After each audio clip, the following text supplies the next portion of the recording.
come up, please? He gave a really good overview of how the students participated and why it was necessary that they were there. So I will welcome a question from the audience to Benny. There's what he had just said. Yes, could you come here, please? Oh, there's a mic right there. Thank you. I don't think it's on.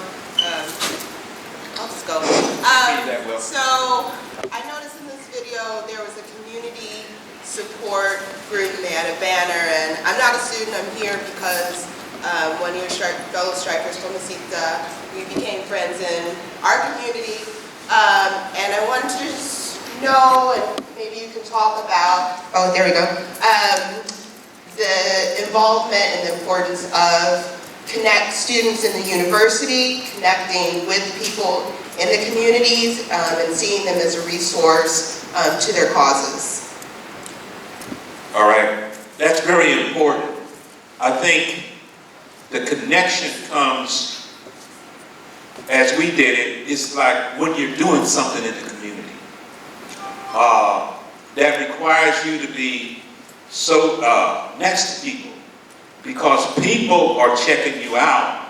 And see, there's been a tradition that we try to break through, and that is, see, normally, I don't know about white students, but a lot of black students back then when they went to college, they developed an uppity attitude, you know, and talking Shakespeare and talking over the people's head. So it kind of developed a schism between us.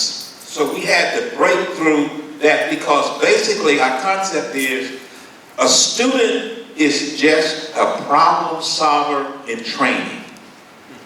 A problem solver in training. Because after you get your degree and all that, you're going to go somewhere and there's going to be a problem that you have to solve, see. It's just that it's been directed away from the community. So in short, how you deal with the community is like when you're dealing with a program and you're addressing them and you're there every day, they get to know you. And you get to know them. And our support came from when we dealt with tutorial programs. We, in the Western Addition, we joined this agency called WACO, Western Addition Community Actions, and they were fighting urban renewal. So connections come when you work together, you get to know people, and it does something important for you as well as them. So does that clarify your question? Okay. Is there another question for Benny? We have time for at least two. You know what? While the next person is coming up, I just want to say I'm so thankful. I didn't know that we would have this many students a year or so ago. It's way different from today. And I'm happy that you took time to come out and look at what we did, look at our efforts, and the most important thing is to have a good exchange. A good exchange between us and you so you can understand. I'm 75, all right? And Terry, I brought him here, he's 82. 3. Excuse me. Terry's 83.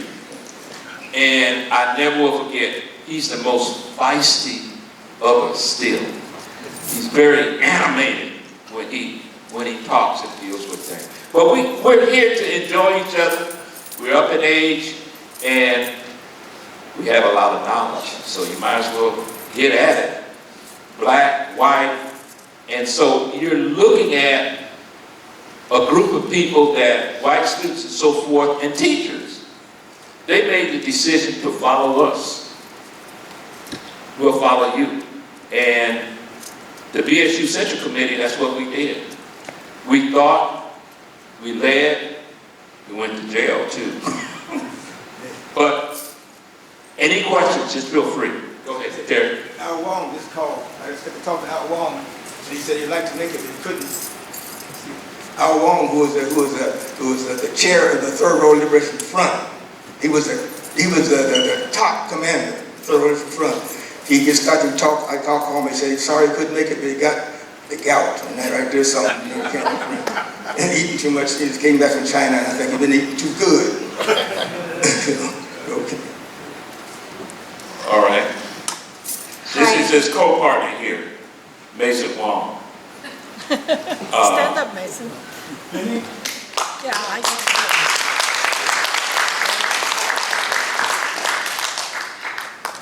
Hi, I didn't go to state, but I know Al Wong and his daughter.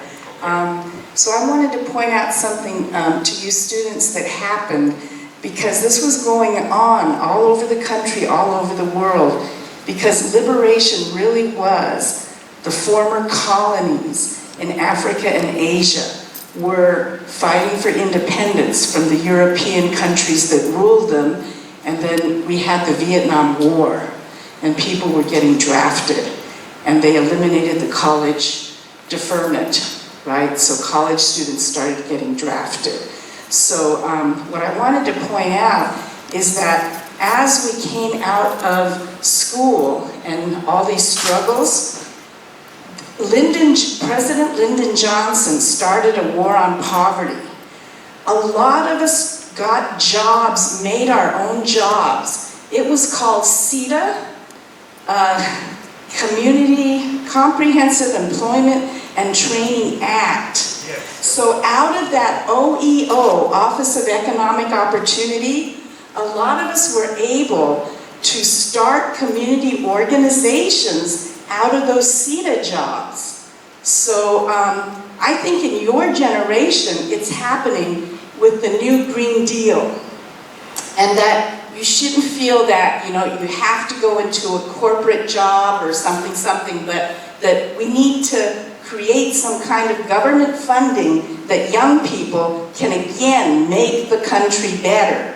So we need to remind people those CETA jobs really funded most of us in the 70s and started most of the community organizations. Let me amplify that.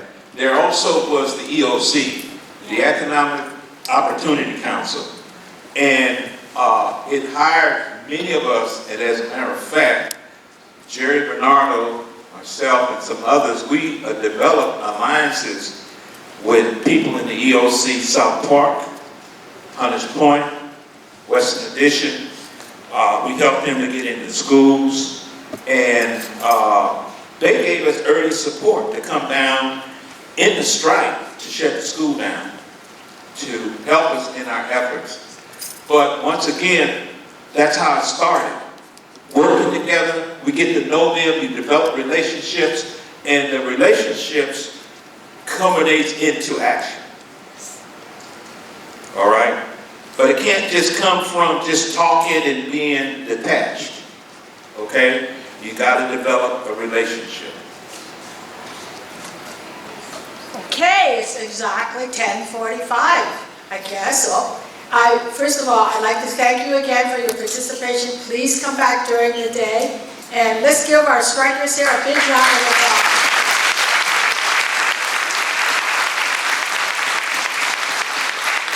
Okay, thank you very much. We have to get ready for our next session. So, see you later. Bye.